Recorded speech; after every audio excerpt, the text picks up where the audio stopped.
Welcome to LCRL's Liberty Alert in Washington, D.C. with your host, Dr. Gregory Seltz. Talking two kingdom citizenship, bold biblical principles for a robust public Christian life. And now, your host, Dr. Gregory Seltz.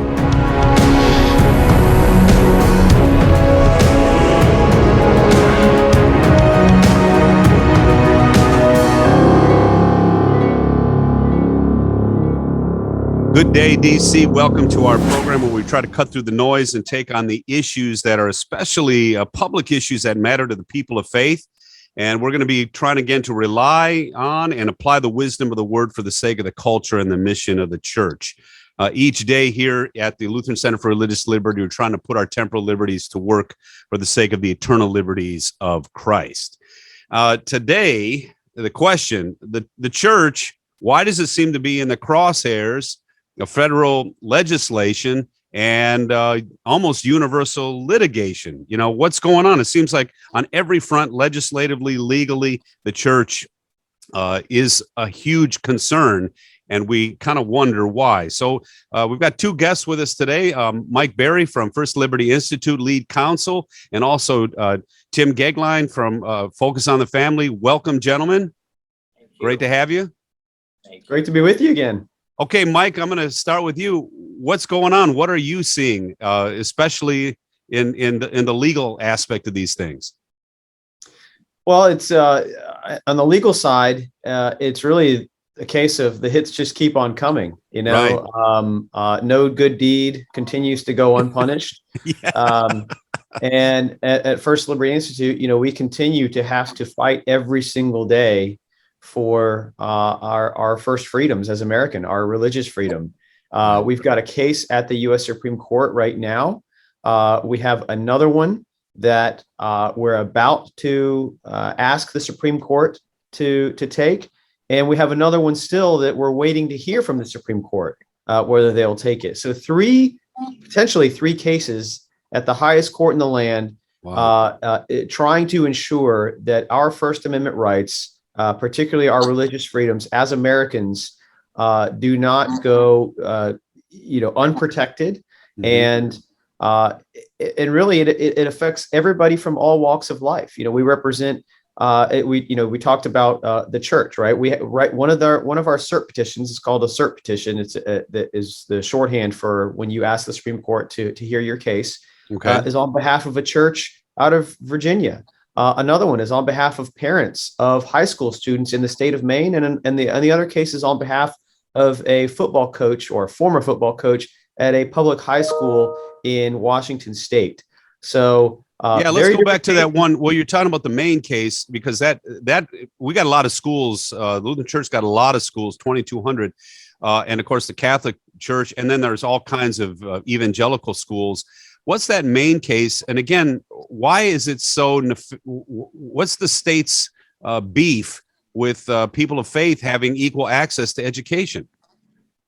Well, the case is called Carson versus Macon. For those who want to look it up, Carson versus Macon. The court will probably hear the case sometime in the late fall, maybe even early winter, is when they'll hear oral arguments in the case. And really, it's a little bit complicated, but I'll try to really distill it down into the most basic facts. In the state of Maine, you have a lot of rural areas, okay? And in those areas, there are public school districts or areas that are designated for public school districts, but for whatever reason, the state has decided they didn't want to build a public high school because it's just not enough students to send to the public high school. It wouldn't make sense financially or logistically. And so what they do is they say, well, if we don't actually have a public school for you to send your kids, but we're required to let you provide for the public education, then what we'll do is we'll subsidize parents' ability to send their kids to a private school of their choice, because there is no public school. Right. And then the state said, and that was fine for many, many years.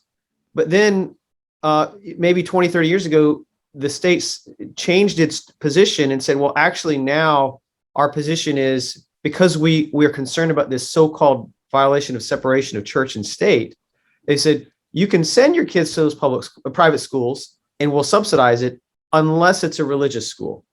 Okay. So it's kind of the old, Henry Ford, you can have a car in any color you want as long as it's black.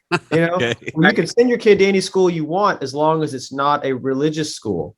And so on behalf of a number of parents of high schoolers there who want to be able to send their kids to a private religious school and take advantage of what the government, what the law clearly provides, and not be discriminated against by that law, we filed a lawsuit along with our friends at Institute for Justice. I want to make sure I give them a shout out because they're very much right in the thick of it with us.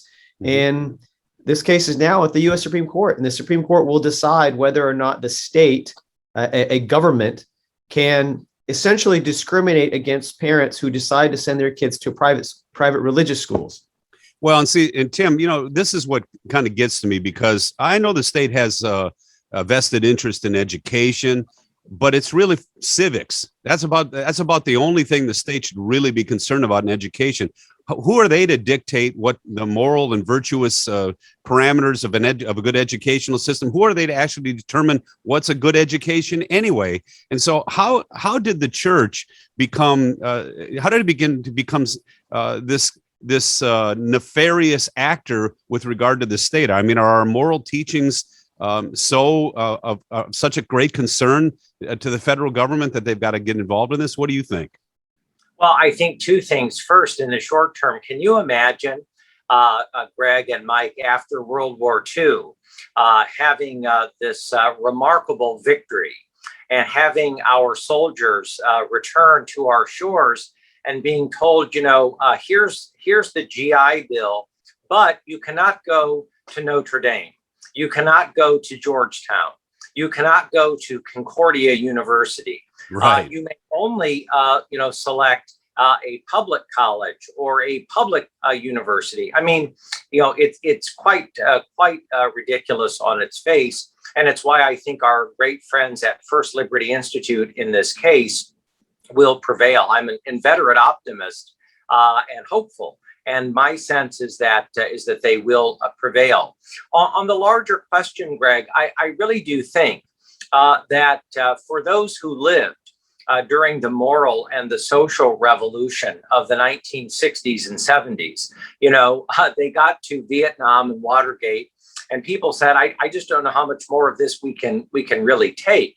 We got into the Reagan era when it was really okay, to be proud of your country.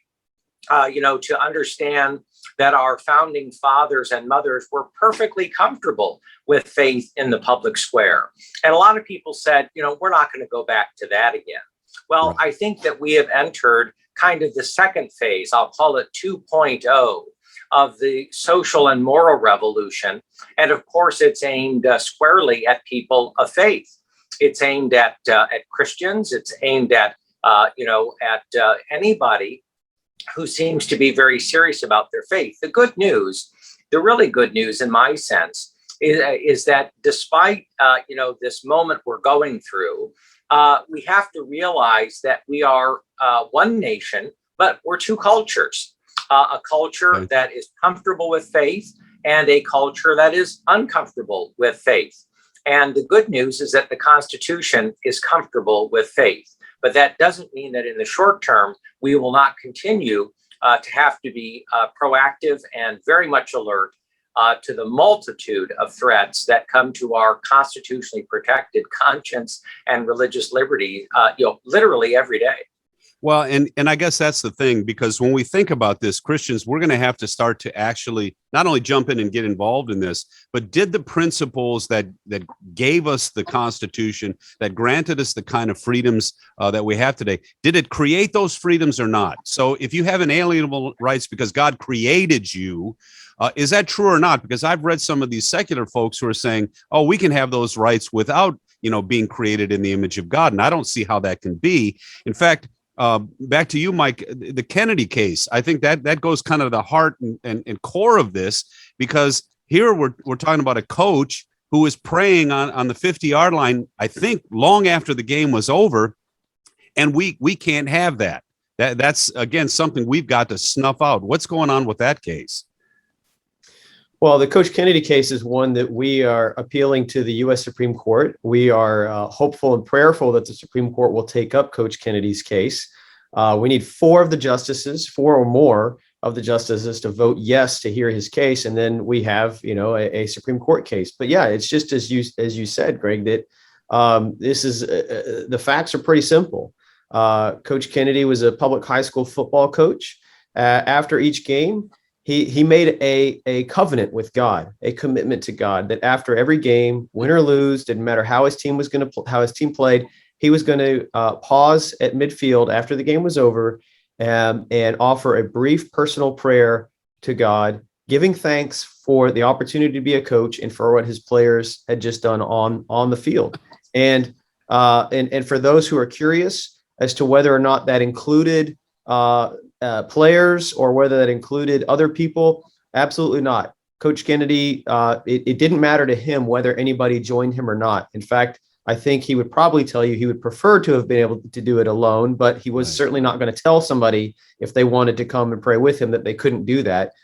In fact, in the record, we even made clear that at one point, very early when he was doing this, some of his players who didn't know what he was doing approached him and said, "Coach, what are you doing?" And he said, "I'm just giving thanks." And they asked him, "Are we allowed to do that too?" And his response, which is just classic Coach Kennedy, he said, "It's a free country. You can do whatever you want." Or at least so you would think, right? Because now he's fighting for his job back because he was fired because he prayed. Are we? By the way, Greg, may I pick up on this point just very quickly in light of your question? Are you allowed? Go ahead, Tim. Yeah. Forgive me. I'm fascinated by this point. I've just finished reading Justice Breyer's new book. Justice Stephen Breyer, who was nominated to the court by former President Bill Clinton. And on the day that I finished reading his book, by the way, he's in his 80s and is seen as, in the left wing part of the present court. The day that I finished reading his book, Greg and Mike, I listened to the speech on C-SPAN that present Justice Amy Coney Barrett delivered. Remember, she is the first mother on the Supreme Court with young children. I think she has 6 or 7 of them.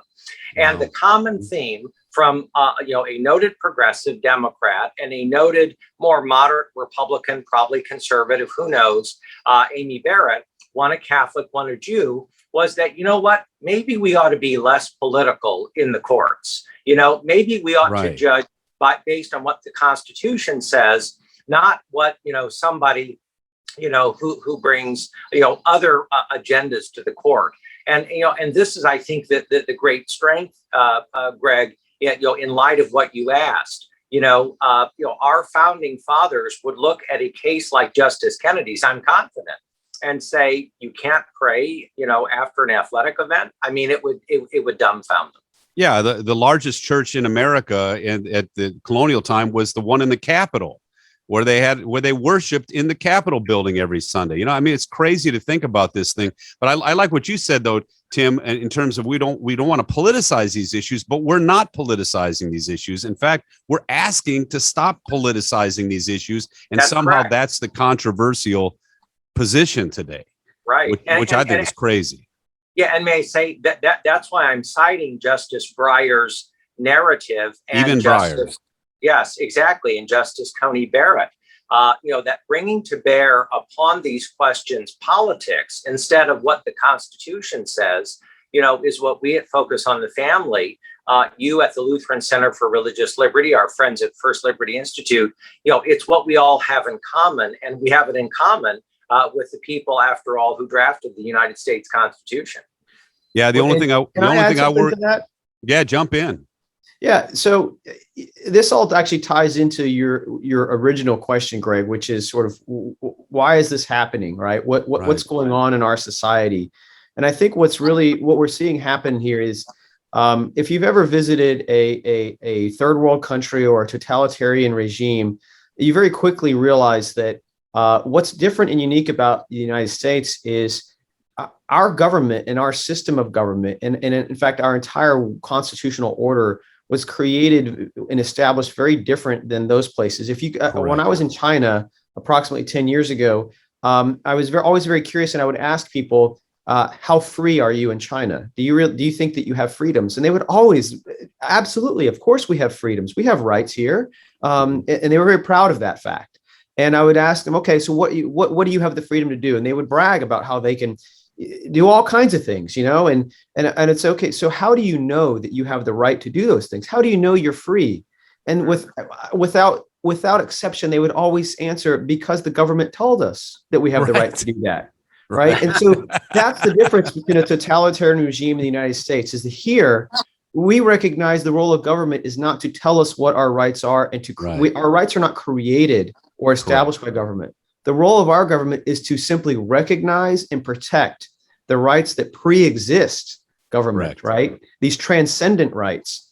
And that's what's happening with Coach Kennedy, is really it's whether or not a public school district, which is an arm of the government, really believes that the only reason why Coach Kennedy would ever have the right to pray after the game is if it tells him he has that right. Exactly. And that if he does something that they haven't told him that he has the right to do, then he doesn't have the right to do it. And they have the ability to fire him for that. And we're simply asking the Supreme Court to declare, no. That's backwards. He doesn't have the right to pray because you recognize because you declare he has the right to pray. His right to pray transcends any public school district or executive fiat of any official or dictator in this country. And I think, go ahead. I'll just wrap up and say, we really hope that the Supreme Court recognizes that principle and enforces it.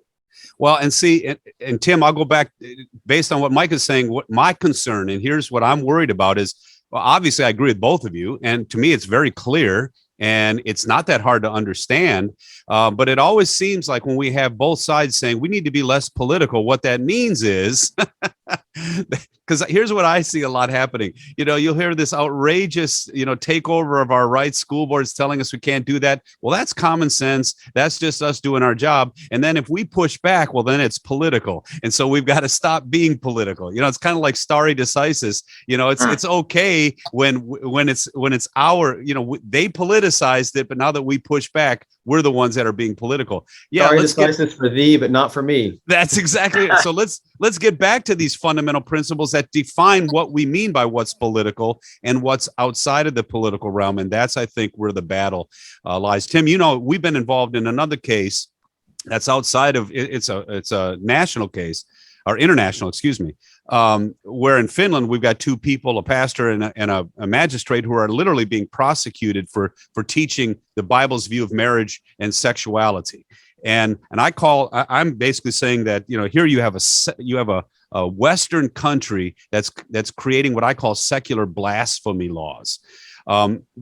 Based on what you were just talking about with this 2.0, 1960s 2.0, you can see that stuff coming here, right? It's very interesting. I have followed this case in Finland very closely. The member of government you mentioned, of parliament, is actually a doctor. It's a very, very interesting case. And she's a rather outspoken and remarkable Christian woman. Dr. Räsänen, yes. As obviously is the pastor and bishop. Right. In an American context, one of our founders, who was thought to be, in one sense, among the more practical, maybe more secular members of the founding generation, was Benjamin Franklin. And Greg and Mike, he had this wonderful observation that the other side of liberty and freedom is virtue. That if you really want lots of freedom and you really want lots of liberty, you really ought to find a way in a constitutional republic to nourish virtue. And he asked, in the American context, where does virtue, moral excellence, where does it come from? The founders were not in doubt about this. The idea of morality and objective truth welled up from the idea of Christianity, and soon the Judaic Christian tradition. They weren't creating a theocracy, to Mike's point. Right. They understood that our rights, God-given rights, came before the Constitution. And may I say, I understand in Finland, the sort of international ramifications of this. But Greg, it's very troubling.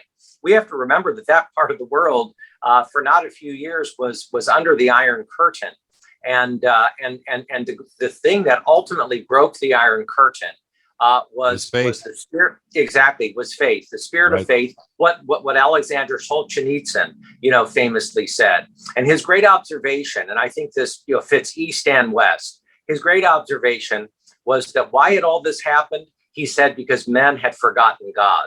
And I think that can be true in the West and true in the East. And I think it's applicable to our conversation today. Well, we've got to definitely continue to foster virtue in our culture. And again, that's where the church and our church schools and all these things are so important. That's why it's so important to fight for these things. I got a chance to interview a lot of the pastors who actually were behind the Iron Curtain, who helped bring down that wall. And you're exactly right, Tim. It was faith, knowing that there was something bigger than the government that told us all what to do that really mattered, that helped bring that wall down. Mike, from your point of view, what are some things we can do for you? I mean, I know you're in there battling for us, but we sometimes feel helpless when all we see is these case after case after case. We can't leave it just to the legal realm and even the legislative realm. What can we do for you? Yeah, well, you're exactly right. We can't just leave it to the legal, legislative, and political realms. We need people of faith first to pray, right? I mean, prayer is truly the most effective and powerful tool that we have at our disposal. So pray for us, pray for Focus, pray for the Lutheran Church and all of our friends, right, who are in this together, and then beyond that, like you said, you can't just sort of throw your hands up and say, well, let the lawyers take care of that. Or We don't want to do that. I'm sorry. People of faith have to be engaged, right? There's just so much apathy out there. And I understand it. I get it, right? I have my own flesh tells me to withdraw and just stay out of it and just take care of you and your own and let everything else, handle itself. We cannot have that attitude. Nature abhors a vacuum. So people of faith have got to be engaged, right? We've got to pay attention. And when I say engaged, I don't just mean scrolling Facebook and social media, right, and getting upset about what you see. I mean, start running for your local school board, right? Start showing up to city council meetings. All politics is local. If you're concerned about what's happening in Washington, D.C., then you must necessarily be concerned about what's happening in your own school district and the things that are being taught and foisted upon our children there, because that's where it all begins. Everything also begins in the home. It's now slipping my mind, but I'm sure one of you will remind me who famously called the nuclear family little platoons of democracy, right? Oh, I call it the Trinity of civility. Yeah, I mean, it's the foundation to our culture. And so we've got to begin fighting in our own homes to keep our families together, right? Fighting for life, for freedom, for liberty. And so it all ties together. It's all woven together. And so we can't compartmentalize, oh, that's just the political sphere, that's just the legal sphere, leave that to those experts. No, it is everything we do. Well, and Tim, I'll give you the last one on this too. We've got to start saying why. If you believe that you're created in the image of God and that forms these foundational principles, we got to be able to defend that. We got to talk about why that's so important. If we want limited government, it's not because we think government is unimportant. It's just that it's limited in its importance, and there's a reason. There's a moral reason why the church, the family, they're more important than the government when it comes to these kinds of things. Isn't that kind of where we've got to start taking back this dialogue? We do indeed. When Edmund Burke talked about the little platoons, has there ever been anything more relevant than now? To both of you, I on my summer reading list was an absolute gem. It's called Clarence Thomas and the Lost Constitution. I've read it. It's great. It's great. It's by Myron Magnet. And I hope everybody takes a look, because to Mike's point, to your point, I really do believe if we can recover the Constitution, better days are ahead. And I think they are. I think we're going to prevail more often than we're going to lose in these religious liberty conscience cases. The sanctity of life, which has been referenced here. My goodness, what a remarkable year this has been for human life. More pro-life bills passed and succeeded, signed into law at the state level. A major pro-life case coming to the court. Another one in Mike's Texas that have gone into effect. So I think there is genuine reason to be hopeful, but we have to be more engaged than ever. And here we are. Our country, I think, is counting on the rising generation of young men and women of faith. We need them engaged. Yeah, you will know the truth, and the truth will set you free. But that truth is something that we have in our hands every time we open up the book. So again, thank you, gentlemen, for being with me today to kind of engage these things. We didn't get to there's one more case. Maybe we can have you back again, Mike, later on about the gals that got fired for talking about the Equality Act. This is the time, right? I mean, this is what it's all about. Thank you, gentlemen, for being here with me today. A pleasure. Thanks for having us. All right, that's it for today. Remember, in this crazy, chaotic, confusing world, God calls his people to engage, to put our temporal liberties to work. Why? Because the eternal liberties matter for us, yes, but they matter for all. Again, keep us in your prayers. Go to our webpage, lcrlfreedom.org. That's lcrlfreedom.org. There's all kinds of information for you there today, and there's all kinds of videos there for your instruction. But remember, we're in this together because God has work for us to do, and the country that we live in has privileged us with these protections, and we want to put these protections to work for the sake of everyone. Have a great day, and we will see you and hear you next week.